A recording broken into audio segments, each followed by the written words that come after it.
आप लिखने के लिए किस हाथ का इस्तेमाल करते हैं? शायद राइट हैंड यानी सीधे हाथ का।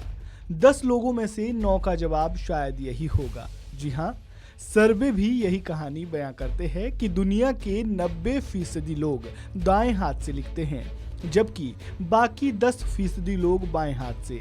और ये सिर्फ लिखने तक सीमित नहीं है, बल्कि अन्य कामों में भी ऐसा होता है, चाहे वो फिर खाने पीने के लिए, इंडोर या आउटडोर गेम खेलने में, या फिर कोई सामान उठाने के लिए। ज़्यादातर लोग दाएं हाथ का इस्तेमाल करते हैं।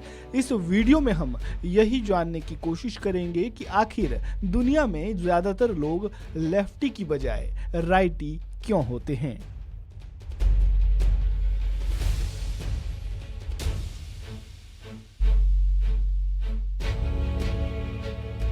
बचपन में छोटे बच्चे जब अपने हाथों से चीजों को पकड़ना सीखते हैं तो दोनों हाथों का इस्तेमाल करते हैं, लेकिन जैसे जैसे ताकत बढ़ती जाती है वो एक हाथ का इस्तेमाल करने लगते हैं। इस दौरान कुछ बच्चे अपने राइट हैंड का इस्तेमाल करते हैं तो कुछ लेफ्ट हैंड का।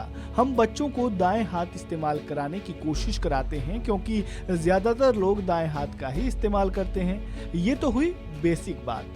अब जरा साइंटिफिक तरीके से भी इसे समझने की कोशिश करते हैं, आखिर ऐसा होता क्यों है। दुनिया के 90% लोगों के सीधे हाथ का इस्तेमाल करने के पीछे 2 कारण होते हैं। पहला कारण जो हमारे दिमाग से जुड़ा है और दूसरा कारण हमारे डीएनए से। सबसे पहले बात दिमाग की। ये तो आप सब जानते होंगे कि हमारे दिमाग का जो लेफ्ट वाला हिस्सा होता है वो हमारे शरीर के राइट वाले हिस्से और अंगों को कंट्रोल करता है, और ठीक इसी तरह दिमाग का जो राइट वाला हिस्सा होता है वो हमारे शरीर के लेफ्ट वाले हिस्से और अंगों को कंट्रोल करता है। इसका जवाब इसी में छिपा है।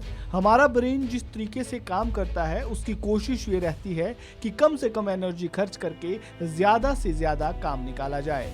इसे ऐसे समझिए, जब हम लेफ्ट हैंड से लिखने की कोशिश करेंगे तो हमारा ब्रेन लैंग्वेज और डेटा को प्रोसेस करके इसे राइट हिस्से में ट्रांसफ़र करेगा, और राइट साइड वाला हिस्सा उसे समझकर राइट हैंड को निर्देश देगा। ये प्रोसेस थोड़ा लंबा है, इसलिए हमारा ब्रेन हमें राइट हैंड से लिखने के लिए मजबूर करता है। अब सवाल आता है कि अगर ऐसा ही है तो फिर 10% लोग लेफ्ट हैंड से क्यों लिखते हैं। इसका कारण भी एनर्जी मैनेजमेंट ही है। बचपन में बहुत से लोगों के दिमाग में एनर्जी मैनेजमेंट के पैटर्न नहीं बढ़ते, इस कारण उनका दिमाग उन्हें इनडायरेक्टली राइट हैंड से लिखने को मजबूर नहीं करता। ये दुनिया के वो 10% लोग हैं जो लेफ्ट हैंड से लिखते हैं। ये तो हुआ दिमाग का छोर। अब जरा ये जान लेते हैं कि इसका डीएनए से क्या कनेक्शन होता है। बच्चे का डीएनए का कनेक्शन उसके माता पिता से होता है। अमेरिका में साल 2012 में हुई एक रिसर्च के मुताबिक अगर माता पिता राइटी हैं तो उनके बच्चे के लेफ्टी होने की संभावना महज 10% होती है। वहीं अगर माता पिता में से कोई एक राइटी और दूसरा लेफ्टी है तो ये संभावना बढ़कर 19% हो जाती है। वहीं अगर माता पिता दोनों लेफ्टी हैं तो ये संभावना बढ़कर 26% हो जाती है। तो ये डीएनए का वो झोल है जिसके कारण भी हमारा लेफ्टी और राइटी होना निर्भर करता है। इस रिपोर्ट में फिलहाल इतना ही। आपको जानकारी कैसी लगी कमेंट बॉक्स में अपनी राय जरूर दें। वीडियो को लाइक करें और वन इंडिया हिंदी को खबरों से जुड़े ताज़ा अपडेट के लिए सब्सक्राइब करना बिल्कुल ना भूलें।